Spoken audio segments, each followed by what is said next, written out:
Assalamualaikum warahmatullahi wabarakatuh. Perkenalkan kami dari kelompok 16 dengan saya sendiri Rolius Trinurmadi dengan ujung NIM 19. Saya Hanasa Rudatul Janah dengan ujung NIM 57. Saya Ruby Fajrina Hernadi dengan ujung NIM 69. Nah, pada video kali ini kami akan membahas tentang mekanisme timbulnya rasa nyeri pada penyakit periapikal dan juga penyakit periodontal. Selamat menyaksikan. Nah, pertama-tama, apa sih nyeri itu?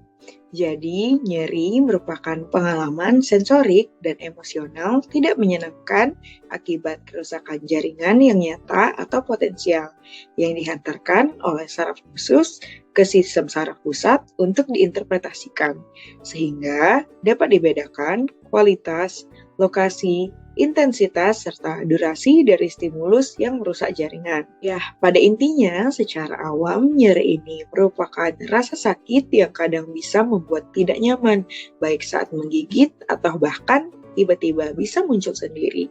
Pada video ini, kami akan membahas terkait rasa sakit atau nyeri pada penyakit periapikal dan periodontal. Pada periapikal, komponen-komponennya terdiri dari ligamen periodontal, tulang alveolar.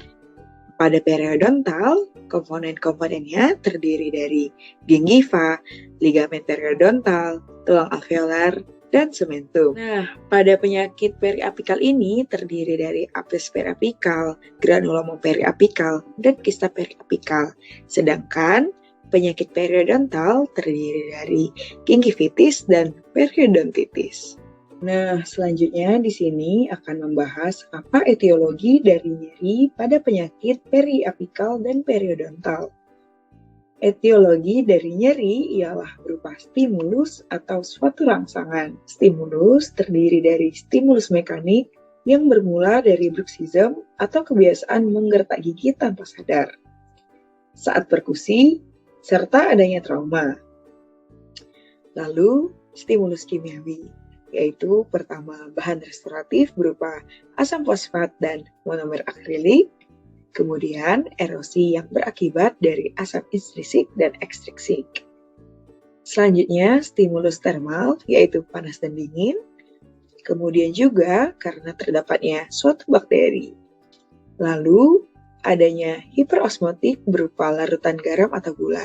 Jadi, hiperosmotik sendiri adalah kondisi yang memproduksi atau menyebabkan osmosis cepat yang tidak normal, mengandung konsentrasi komponen aktif osmotik yang lebih tinggi daripada larutan standar.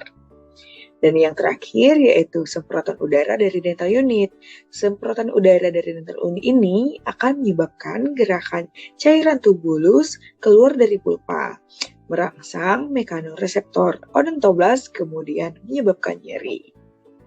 Jadi, pada mekanisme timbulnya rasa sakit atau nyeri pada penyakit periapikal dan juga periodontal terdiri dari mekanisme secara langsung dan juga tidak langsung.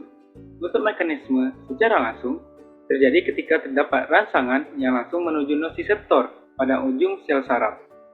Sedangkan untuk mekanisme secara tidak langsung terjadi melalui mediator inflamasi yang diawali dengan rangsangan dari bakteri.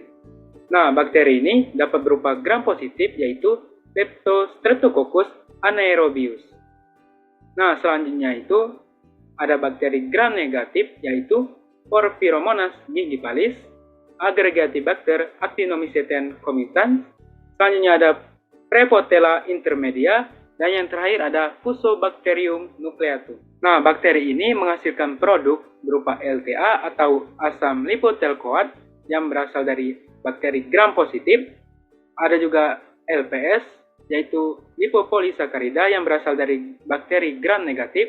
Selanjutnya ada leukotoksin dan juga yang terakhir itu ada protease yang berupa gingipain dan kolagenase.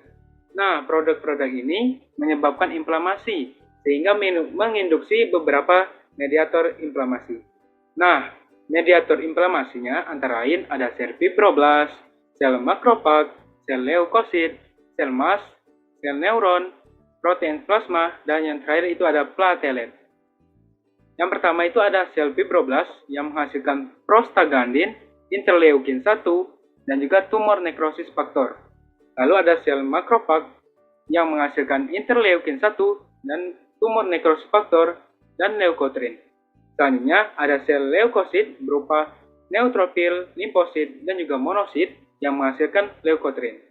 Selanjutnya ada sel mast yang menghasilkan histamin, serotonin, dan juga leukotrin. Selanjutnya itu ada sel neuron yang menghasilkan neuropeptida, dan juga ada protein plasma yang menghasilkan bradikinin, dan yang terakhir itu ada platelet yang menghasilkan serotonin. Nah, semua yang dihasilkan tadi merangsang nociceptor berupa ujung saraf bebas. Untuk serabut saraf pada periapikal itu terletak pada ligamen periodontal dan juga tulang alveolar. Dan untuk serabut saraf pada periodontal terletak pada gingiva, ligamen periodontal, dan juga tulang alveolar. Nah, serabut saraf ini terdiri dari dua. Yang pertama itu ada serabut A delta yang memiliki karakteristik berupa nyeri tajam, agak terlokalisasi atau rasa nyeri hanya satu tempat yang sakit saja. Dan juga serabut sarafnya itu bermielin. Dan untuk kecepatan kondisinya itu 5-30 mprs. Selanjutnya itu ada serabut C yang memiliki karakteristik berupa nyeri tumpul, menyebar ke area yang luas di sekitar jaringan yang terkena stimulus, atau rasa nyeri menyebar di sekitar tempat yang sakit. Nah, selanjutnya ada serabut saraf yang tidak bermielin, dan untuk kecepatan kondisinya itu 0,5-2,5 mprs. Nah, dari kedua serabut saraf ini akan diteruskan ke nervus trigeminal, yaitu nervus 52 maxillaris dan juga nervus 55 mandibularis. Kemudian diteruskan ke otak, lebih tepatnya itu pada korteks cerebral melalui proses sinapsis, yaitu kontak antara neuron dan neuron lainnya. Nah, di otak atau lebih tepatnya pada korteks cerebral akan diinterpretasikan berupa nyeri atau hiperalgesia. Rasa nyeri tersebut terjadi pada penyakit periapikal dan penyakit periodontal. Pada penyakit periapikal, yang pertama ada abses periapikal akut yang disarafi serabut A delta.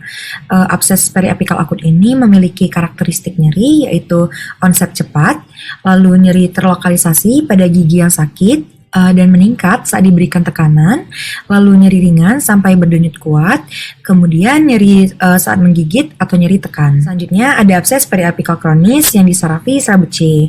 Abses periapikal kronis ini memiliki karakteristik nyeri yaitu onset bertahap, lalu sedikit atau tidak ada rasa nyeri, kemudian mungkin berhubungan dengan area eksaserbasi pada lesi asimptomatik atau kronisasi abses apikal akut, kemudian asimptomatik. Lalu ada granuloma periapikal yang disarafi serabut A delta. Granuloma periapikal ini sebagian besar kasusnya itu asimptomatik, tetapi terkadang nyeri dan sensitivitas terlihat ketika eksaserbasi akut terjadi. Kemudian ada kista periapikal. Kista periapikal ini disarafi serabut A delta. Kista periapikal dapat menimbulkan nyeri ketika terdapat eksaserbasi akut pada inflamasi periapikal. Nah, pada penyakit periodontal, yang pertama ada gingivitis akut yang disarafi serabut A delta. Gingivitis akut ini memiliki karakteristik nyeri, yaitu onset tiba-tiba, lalu memiliki durasi yang singkat, kemudian bisa menimbulkan nyeri yang ringan. Selanjutnya ada gingivitis kronis yang disarafi serabut C. Gingivitis kronis ini memiliki karakteristik nyeri, yaitu onset lambat, lalu durasi yang lama, kemudian biasanya tidak nyeri. Kemudian ada penyakit periodontal yang selanjutnya yaitu periodontitis. Nah, periodontitis ini bisa saja menimbulkan rasa sakit namun ringan, lalu nyeri tumpul dan berlanjut. Apabila terdapat inflamasi atau infeksi yang berat mengakibatkan rasa sakit yang tajam. Sekian video dari kelompok kami. Thanks for watching. Jangan lupa like, Komen, dan subscribe. Bye. bye-bye.